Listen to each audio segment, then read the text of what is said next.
Welcome back to Random University. Please like, share, and subscribe to the channel. And yes, I am in a ski suit. It is very cold outside. We are under winter weather storm warning here in Tennessee. Yeah, we're deeply buried out there. It's like 5 inches outside. And I mean, when we get to about 3 or 4 inches, it's all panic here in Tennessee. Like, I mean, we don't know how to react. I mean, you start seeing cars crashed out all over the side of the roads, warning hazard signs all over the place. I mean, it's just like immediately, as soon as snow hits the ground here in Tennessee, literally people start crashing out. It makes no sense. Immediately cars are in the ditch. Like you already got people already having to call out for help, getting tow trucks all over the place, and there's only like 4 available somehow in the entire city, and you got 55 vehicles over there that's like knocked out on the side of the road. It's crazy. I mean, it's amazing to think that so many people just cannot travel out here. But anyway, I'm deviating from the point. But anyway, today's video is a very interesting one, just dealing with the fact that this video had like 1.2 million views. It went quite viral. It was a news story about a guy where he was just pleading to the city because people kept crashing out, speaking of crashing out, into this man's house. So like how people be just crashing out due to the snow that I'm talking about out here, people be crashing into this dude's home. And then, you know what? I would be highly alarmed too. Now, maybe it's just because I'm getting older and I'm starting to get crankier takes, but I really can, relate to this guy in this video. He's just an old grumpy white man, but I can understand his plight. It is a sight to see, the signs in front of this Cleveland Heights home after dealing with crash after crash. We told you about one of those crashes back in 2021. Another happened in 2022. And we went back last year to tell you about a near miss. And a year later, the homeowner says he still feels like the city has not done enough to prevent this from continuing to happen. So, did you see that car that was crashed into this man's home? Like, I don't know which part of the house that was. I really hope it wasn't the bedroom or the living room or where somebody actually was, because somebody can have been, well, clearly damaged or extremely injured. I mean, that was a really terrible looking situation. He's lucky the house didn't completely crumble at its foundation. I mean, they crashed all the way into this dude's home. And imagine this happened 3 times. 3 times? No, the city has not done enough. They have not done enough. News 5's Adina Busada shows you now how he is taking matters into his own hands.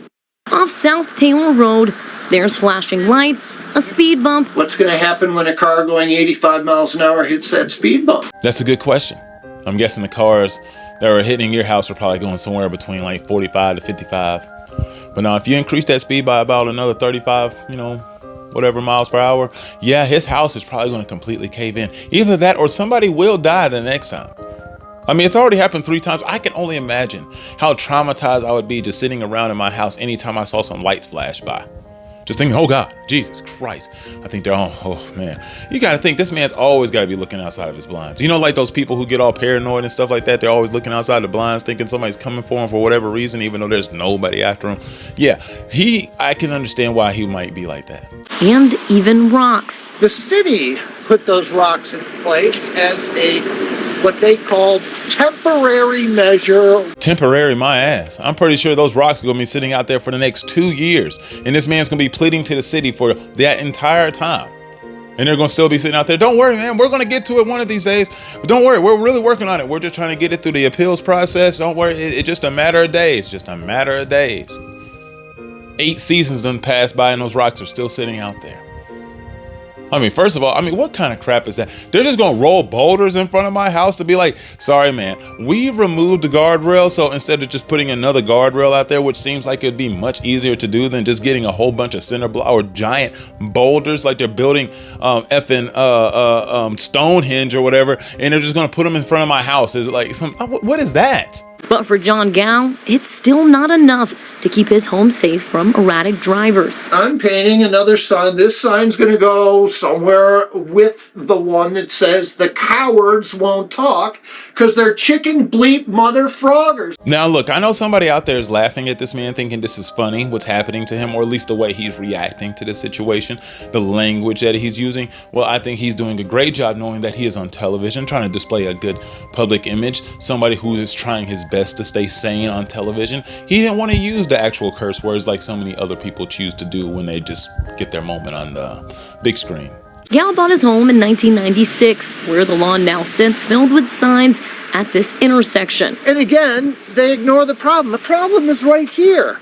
I'm the only one that's ever been hit. That's because in the past 10 years, he says 3 cars have crashed into it. Now, if you just go back to the photo at the beginning of this video where you see where he first got hit, you can see clear as day that there's just open sesame on his home. There's just a clear path right there for somebody to just drive right through, into his house. Especially if they're out of control or they start spinning out or something else happens or they get crashed into, T-bone.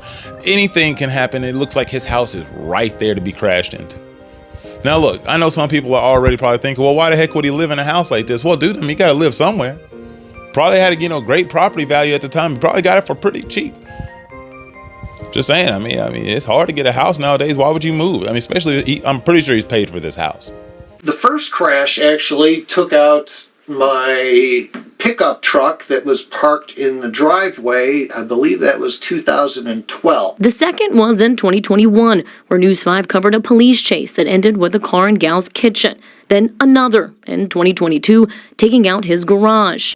So this man has lost a pickup truck, a kitchen, and his garage. I know none of these 3 items are easy to replace. An entire kitchen, especially the walls, part of your house, putting that all back together, the foundation, redoing all the paint, adding the layers of brick and the other. Oh my God. And then you got to imagine some of the appliance you got to replace too. Replace. Oh, Jesus. Then you got to replace another truck that was yours, crashed out, wondering if he has insurance. It was probably paid off, especially if it was an older truck, probably had just liability insurance, probably didn't cover none of it. Scrapped. Then you lose your garage too. These are not easy replacements. Then you got to get that whole thing reprogrammed after you get it replaced. And I'm pretty sure there's somebody over there at the office when he's calling in there complaining about this stuff every day thinking, oh my God, here's this guy again. How dare you? That person that is in that office complaining, that person should be fired. They should be terminated because those people aren't taking this case serious enough. Nobody in this city is taking this case serious enough. I'm with this guy. This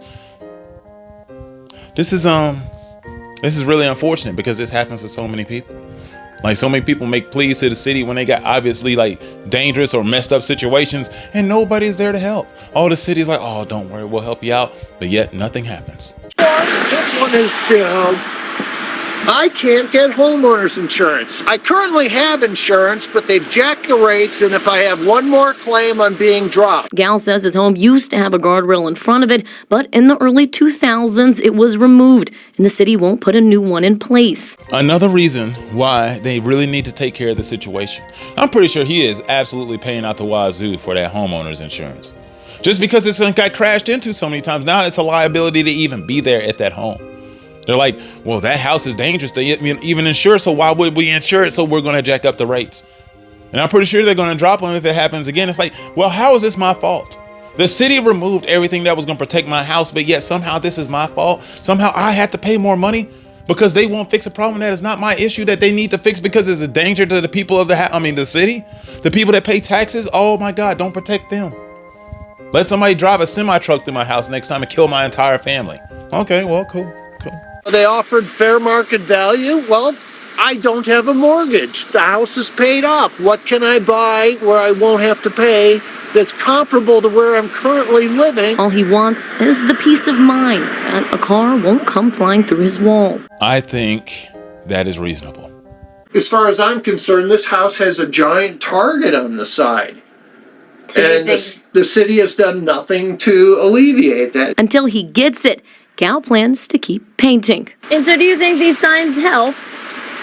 They help me because I don't know what else to do. It's cathartic. Hell no, they don't help. I still got boulders sitting in front of my house. They haven't fixed anything. I still had the same problems that I've had for the last couple of years. I'm still traumatized. My house still isn't fixed. There's still just Flex Seal just to cover up the side of my house. No, I am not happy. I just do the painting so I could just make sure I don't snap and go crazy like the Joker. Go off on some type of mass rampage and start killing everybody at the office. Yeah, I'm trying to keep myself sane. So I know it's not really helping, but it's helping me. This is where that guardrail used to be and where Gal wants to see a new one. He's hired an attorney and plans to keep adding signs until he sees some change or a response from the city. Now, we reached out to Cleveland Heights City Hall for a comment, and we're waiting to hear back. Reporting in Cleveland Heights, Adina Busada, News 5. Now, homie must really come from some slave money or something because, he's had to pay for a lot of replacements. He's had to pay for some really expensive insurance. He's already bought this house. He's had to replace trucks, a garage, a kitchen. Now he has to hire an attorney. I mean, his people must have owned a lot of people. I'm just saying, whoo, like they must have had a big old plantation somewhere down south that he doesn't know about. I mean, good Lord. He's had to pay for a lot of shit, and he's not going to get any of this money back. He's not going to get reimbursed for any of this. He isn't going to get nobody to pay for a psychiatrist for all the trauma that's taking place. He's not going to get anybody to pay for the garage, the kitchen, the truck, probably the damage to the yard, removing the boulders, replacing the plants. They're not going to do any of that. He's just stuck with this situation. I know this man can't watch the movie The Terminator. Anytime that he'll see Arnold say, "I'll be back," I mean, I know that he'll be like traumatized, losing his mind because he knows what's next. Yeah, he can't watch that movie at all. Well, I don't know. Anyway, please like, share, and subscribe to the channel. Hopefully you enjoyed today's video. Yeah, I'm gonna try my best to stay warm, keep everything good. Gotta take care of my doggy. Unfortunately, he's been diagnosed with like eternal bronchitis, which is crazy because I'm like, how do you fix it? And I mean, we give him some meds and basically he's gonna have a cough for the rest of his life because he's old. Well, wish him good luck, as do I. Anyway, see you soon.